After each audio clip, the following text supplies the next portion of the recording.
planning for the presidential transition of Donald Trump, led by then Vice President-elect, former Governor Mike Pence of Indiana, began before Donald Trump won the United States presidential election on November 8, 2016, and became the president-elect.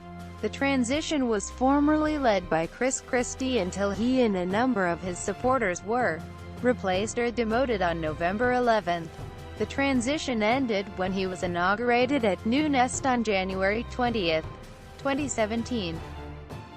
Transition procedures.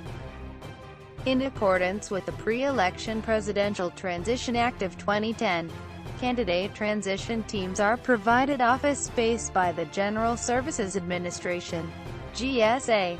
Under existing federal law and custom, the Republican Party's nominee became eligible to receive classified national security briefings once his nomination was formalized at the party's national convention. Responsibilities.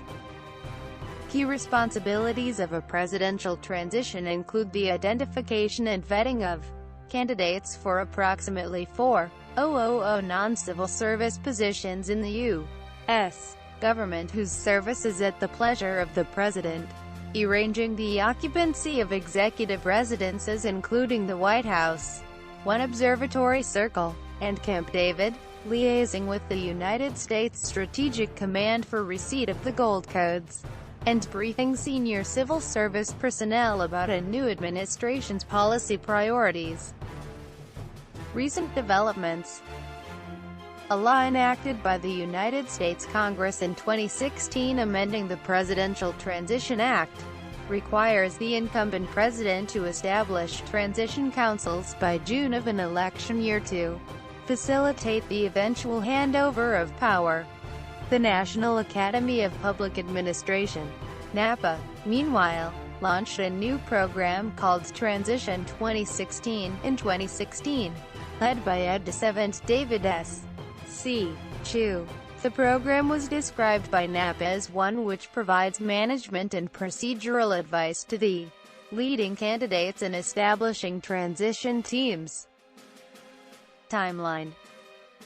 Pre-election.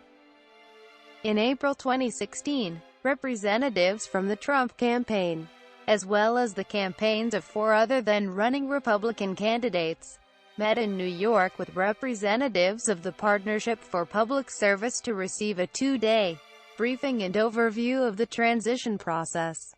On Friday, June 3, 2016, the agency Transition Directors Council first assembled at the White House to review transition plans of each of the major executive departments.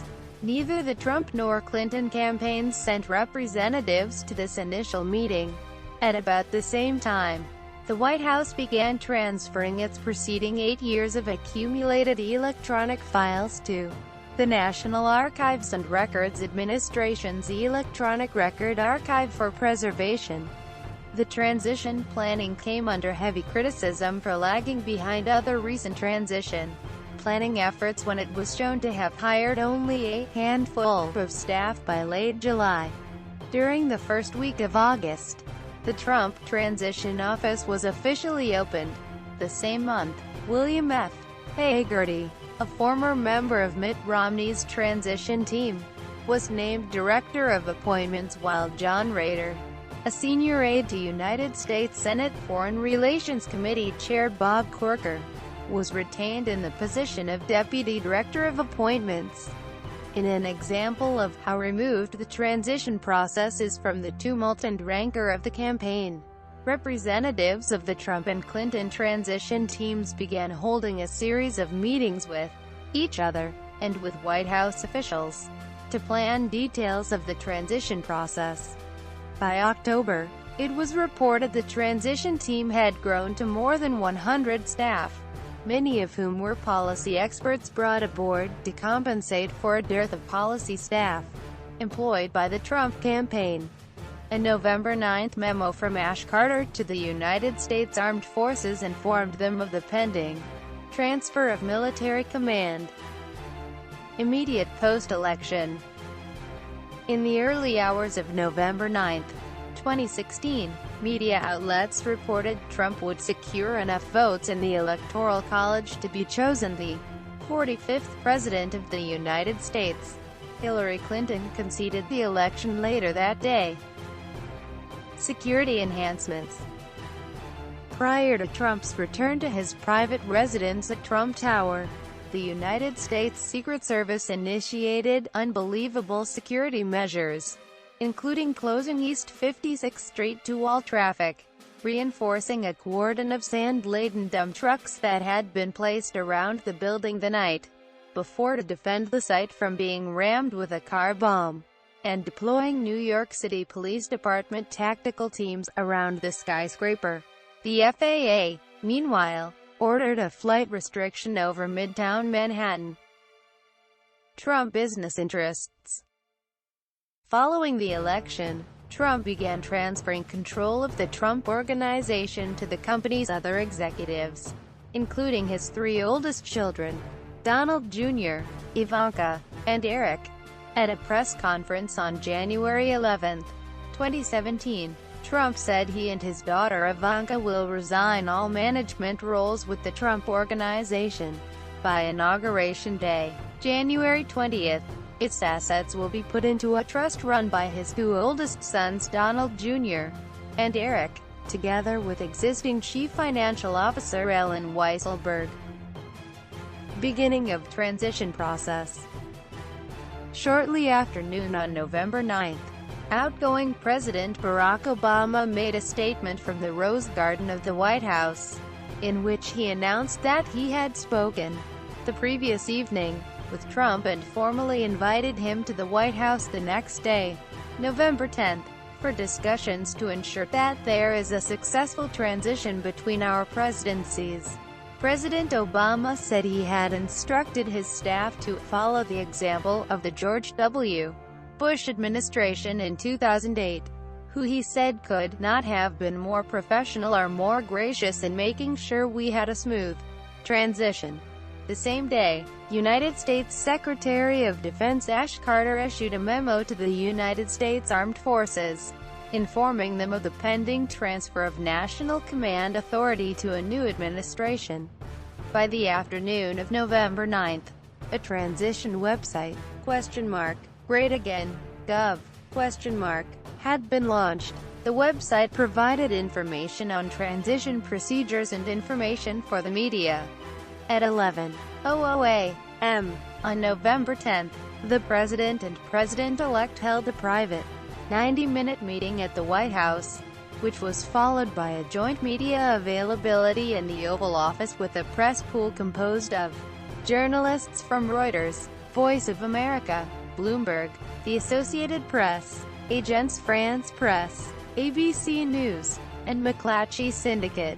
During the availability, Trump thanked Obama for their meeting and said he looked forward to tapping him for future counsel. November 11th reshuffle. On November 11th, Trump telephoned transition head Chris Christie and told him his involvement with the Bridgegate scandal was a political liability and his performance heading the transition unsatisfactory. Trump, later, also expressed private frustration at Christie's retention of lobbyists in key transition posts. At the end of the call, Trump fired Christie from his position as transition chair. Over the next 24 hours, and with little warning, Christie loyalists were quickly removed from the transition team in what was characterized by NBC News as a Stalin-esque purge. Transition executive Richard Beggar, for instance, found himself suddenly locked out of the transition team's offices. Bill Palatucci, Mike Rogers, and others were also among those removed. Immediately after the reshuffle, Mike Pence was elevated to transition chair by Trump. Under Christie, many of the members of the transition team were registered lobbyists who had worked on issues overseen by the agencies they were charged with staffing or affected by policies they were preparing. Pence's tenure. On November 15th, Trump requested security clearance for son-in-law Jared Kushner, a member of the transition team. which would allow him to attend the full president's daily brief. A request that experts have called unprecedented. As of November 15, all briefings of the transition team by government were on hold pending the need for incoming Chair Mike Pence to sign an agreement with the Obama administration. On November 16, Trump met with Alabama Senator Jeff Sessions, who had been discussed as a possible contender for several cabinet positions. On November 17, Trump met with former Secretary of State Henry Kissinger in order to discuss matters relating to foreign affairs. On December 6, Michael G. Flynn, the son of Michael T. Flynn, was forced out of the transition team. Other developments. On December 14, Trump met with CEOs and representatives from Silicon Valley tech companies in Trump Tower. Transition team. Leadership. The Trump transition team is led by Vice President-elect Mike Pence.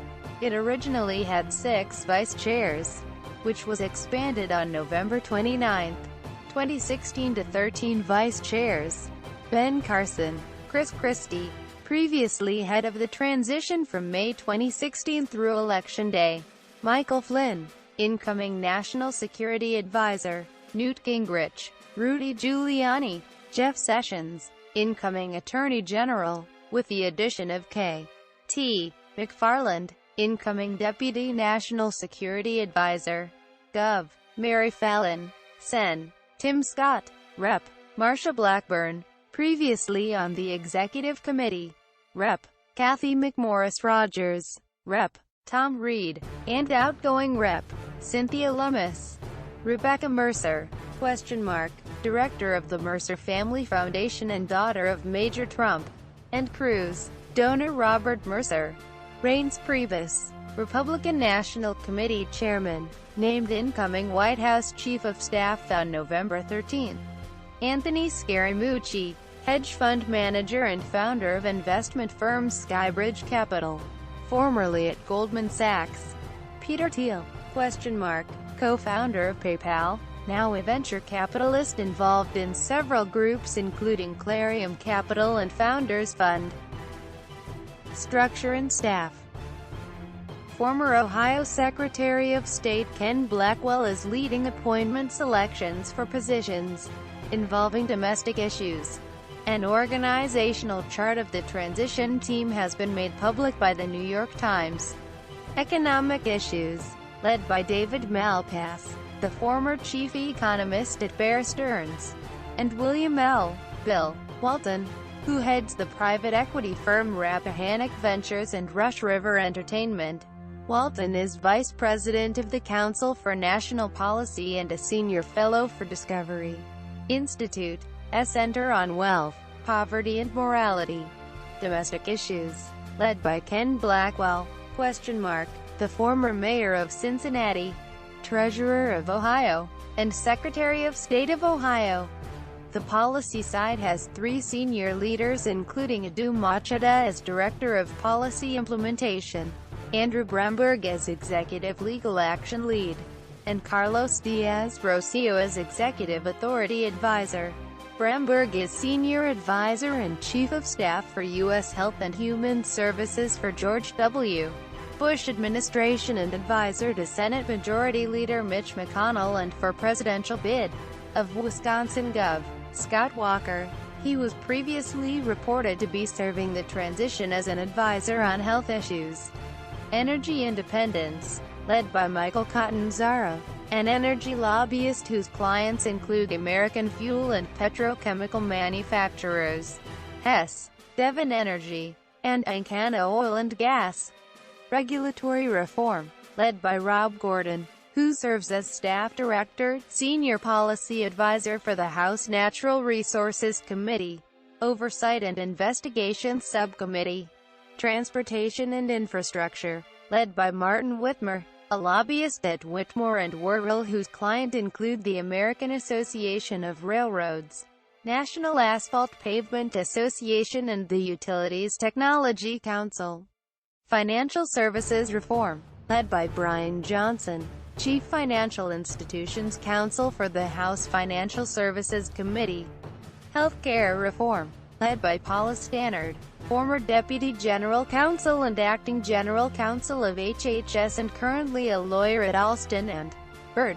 Protecting Americans' Constitutional Rights, led by Ken Klakowski, Senior Counsel and Director of Strategic Affairs for the First Liberty Institute. Persons applying for political appointments via the Great Again Gov website received this confirmation email.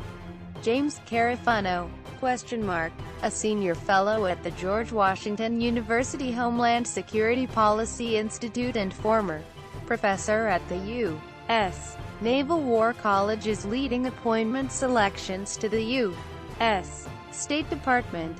Jeffrey Eisenach, a Verizon and other telecommunications client consultant, is helping to pick staff members at the Federal Communications Commission.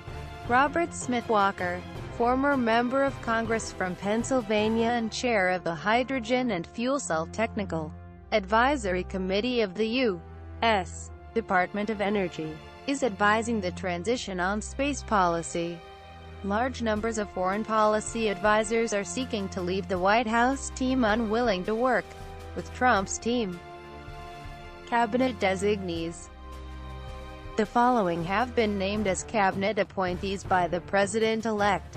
All positions, except Chief of Staff and Vice President, require the advice and consent of the United States Senate prior to taking office. On November 30, Politico, which viewed Trump's chosen administration nominees as being more conservative as opposed to previous presidential administrations, described Trump as well on his way to building a conservative dream team that has Republicans cheering and liberals in despair. Quote, The Washington Post noted that Trump's cabinet would be the wealthiest administration in modern American history. Quote, Cabinet members. Cabinet-level officials.